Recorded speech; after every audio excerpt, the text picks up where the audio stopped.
علیکم ورحمۃ اللہ وبرکاتہ۔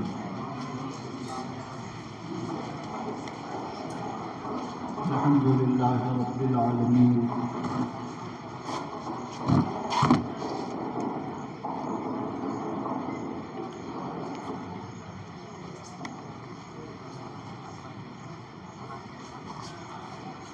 والصلاة والسلام علی سید الانبیاء والمرسلین وعلی آلہ وصحبہ اجمعین۔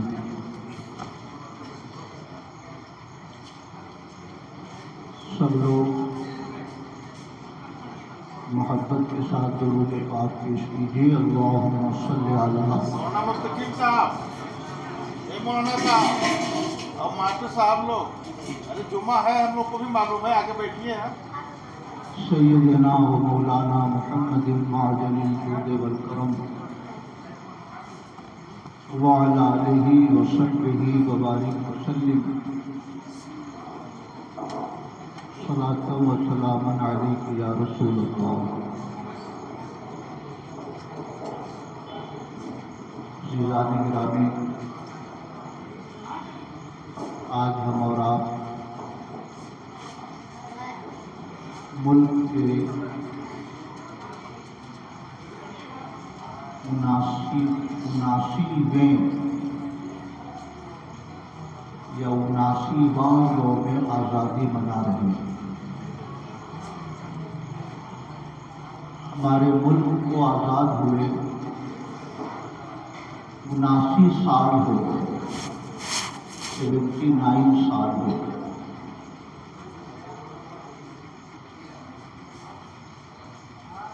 ایک بڑے سنگھرش کے بعد، جد و جہد کے بعد اور ایک طویل عرصے کی جنگ آزادی کے بعد ہندوستانی قوم کو اللہ رب العزت نے انگریزوں کے ظلم و جبر سے نجات عطا فرمائی۔ اسی آزادی کی خوشی میں آج ملک کے ہر گوشے میں، ہر ادارے میں، ہر دانشکدے میں، ہر شعبۂ زندگی میں یوم آزادی کی تقریب منعقد کی جاتی ہے، اور آزادی جیسی عظیم نعمت کے حصول پر اپنے رب کی بارگاہ میں سجدہ شکر ادا کیا جاتا ہے۔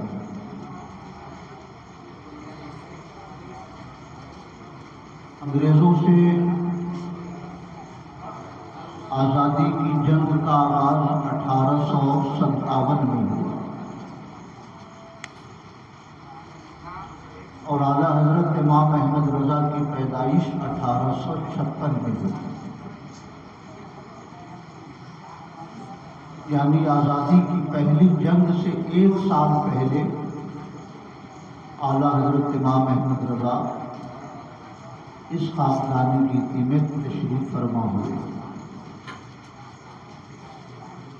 1857 جس کو انگریز غدر کا سال کہتے ہیں، غدر کا معنی دھوکہ، یعنی انگریزوں کے بقول ہندوستانیوں نے ہمارے ساتھ دھوکہ کیا، مگر وہ غدر نہیں تھا، وہ ہندوستانی قوم کی جنگ آزادی کا آغاز تھا۔ اور شاید یہ بات آپ کے علم میں ہو کہ آزادی کی تحریک کا آغاز بنیادی طور سے علماء اہل سنت نے فرمایا ہے۔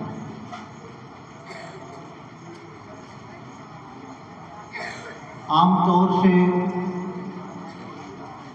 دیوبند کے لوگ اس بات کا پروپیگنڈا کرتے ہیں کہ شیخ الہند محمود الحسن دیوبندی نے جنگ آزادی کا آغاز کیا، سید احمد رائے بریلی نے آزادی کی پہلی جنگ لڑی، حسین احمد مدنی جو اسد مدنی کے والد ہیں انہوں نے جنگ آزادی سب سے پہلے شروع کی۔ عام طور سے سوشل میڈیا پر اس بات کا پروپیگنڈا کیا جاتا ہے کہ دیش کی آزادی میں علماء دیوبند کا سب سے بڑا کردار ہے، مگر حقیقت اس کے برعکس ہے۔ علماء دیوبند کا نام و نشان تو بعد میں آیا، سب سے پہلے جنگ آزادی کا فتویٰ علامہ فضل حق خیر آبادی نے دی۔ دلی کی جامع مسجد میں علماء کی میٹنگ ہوئی، علامہ صدر الدین آزردہ، مفتی کفایت اللہ کافی، بہادر شاہ ظفر کی قیادت میں جنگ آزادی کا آغاز ہوا، اور علامہ فضل حق خیر آبادی کو دیوبند کے لوگ اس لیے بھی ان کا چرچا نہیں کرتے کیونکہ وہابیت کے خلاف بھی پہلی جنگ علامہ فضل حق خیر آبادی نے لڑی۔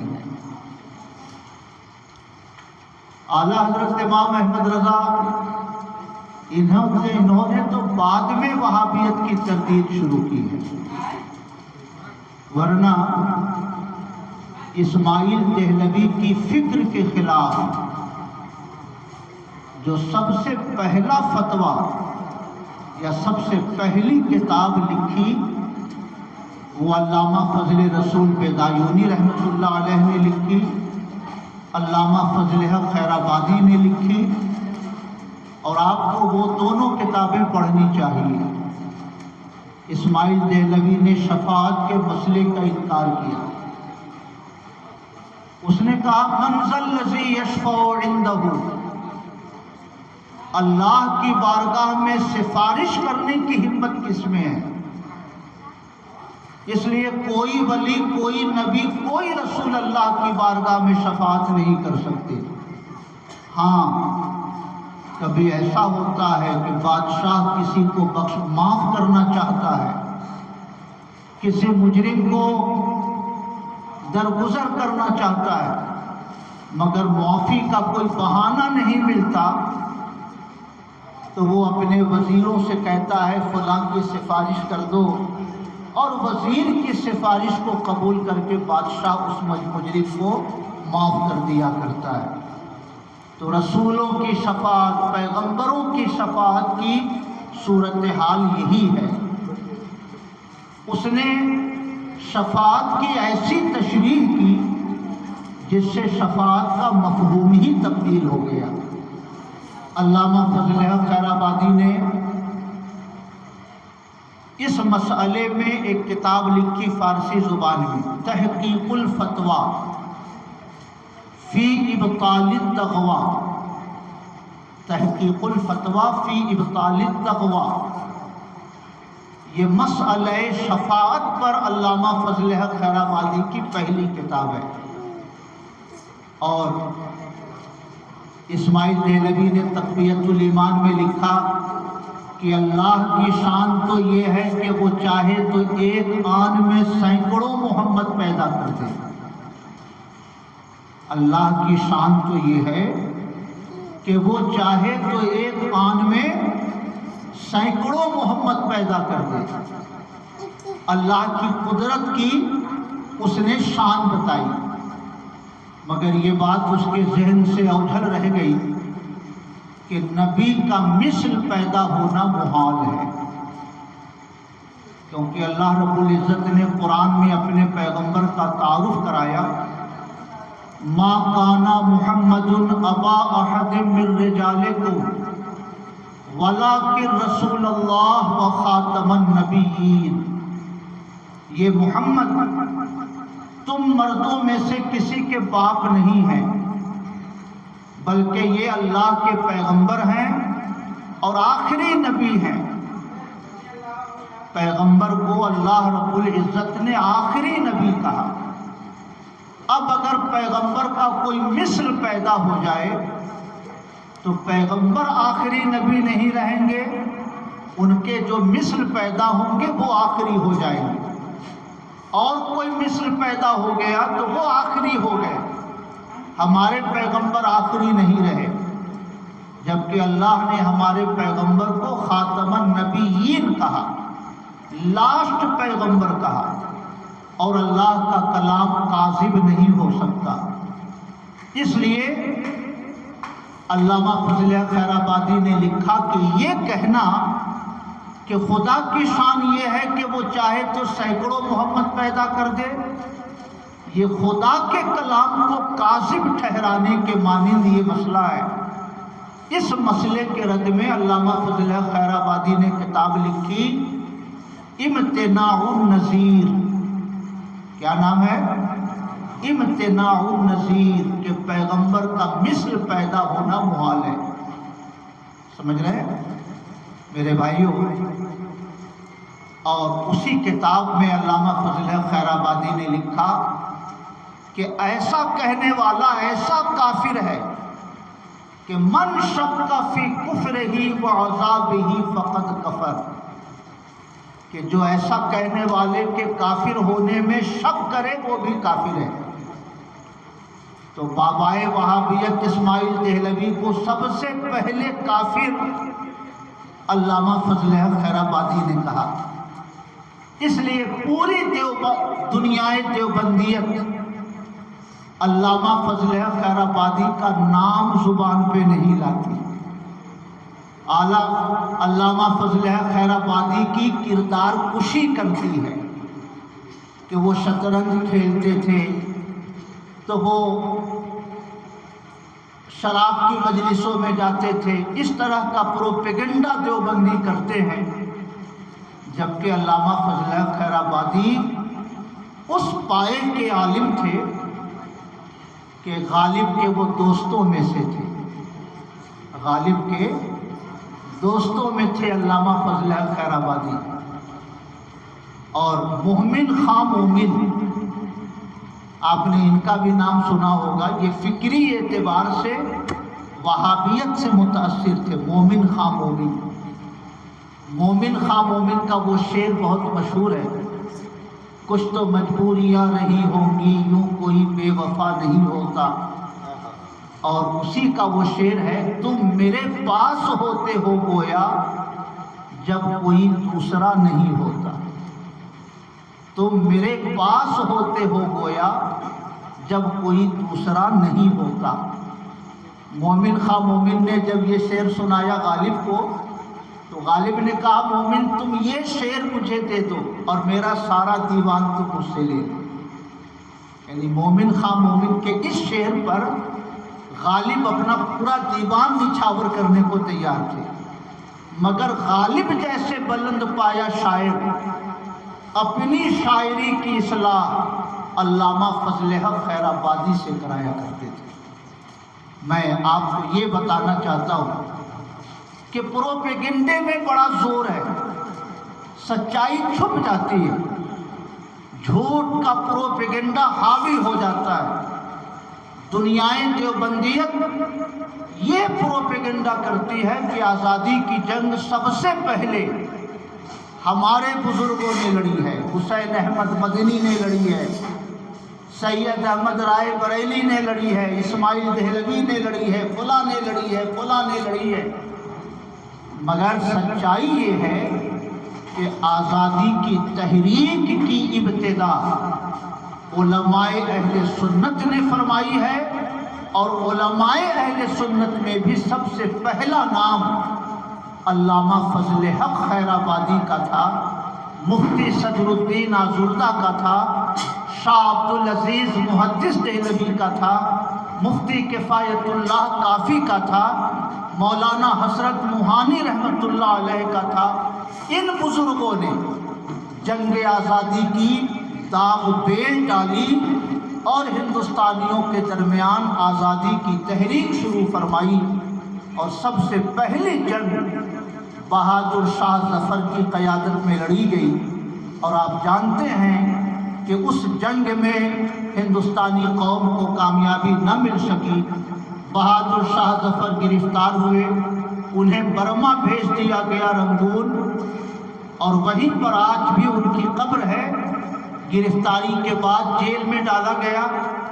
جیل میں ایک رات گزارنے کے بعد صبح کو جو ناشتے کا دسترخوان آیا، اس پلیٹ میں 2 سر تھے بہادر شاہ ظفر کے، دونوں بیٹوں کو شہید کر کے اس کا سر ایک پلیٹ میں رکھ کر انگریزوں نے ناشتے میں پیش کیا تھا۔ میں آپ کو یہ بتانا چاہتا ہوں کہ دیوبندیت پروپیگنڈا کرتی ہے کہ آزادی کی جنگ میں علماء اہل سنت کا کوئی کردار نہیں، بلکہ وہ اس بات کا بھی پروپیگنڈا کرتی ہے کہ مولانا احمد رضا نے انگریزوں کا ساتھ دیا۔ میں دونوں باتوں پر آپ کا ذہن صاف کرنا چاہتا ہوں، اور آپ سے گزارش کرتا ہوں کہ اپنے علماء کی کتابیں پڑھیے، جنگ آزادی کی تحریک کی تاریخ پڑھیے، تاکہ آپ پوری قوت کے ساتھ غیروں کو پروپیگنڈے کی تردید کر سکے، اور جنگ آزادی کی صحیح تاریخ ہندوستانی قوم تک آپ پیش کر سکے۔ درود شریف پڑھیے۔ اللہم صلی علی سیدنا و مولانا محمد معدن الجود والکرم وعلی آلہ وصحبہ وبارک وسلم۔ بلکہ 1857 کے غدر کے زمانے میں ہی میسور میں ایک سنی بادشاہ گزرے ہیں، آپ نے ان کا نام سنا ہے، ٹیپو سلطان۔ میسور کے وہ بادشاہ تھے، راجہ تھے، اور جنوبی ہندوستان پر انگریزوں نے کئی بار کوشش کی کہ جنوبی ہندوستان کی ریاست میسور اگر ہمارے قبضے میں آ گئی تو جنوبی ہندوستان پر قبضہ کرنا کوئی مشکل نہیں رہے گا۔ اور سب سے پہلے ہندوستان میں انگریزوں کا مقابلہ ٹیپو سلطان رحمۃ اللہ علیہ نے فرمایا ہے۔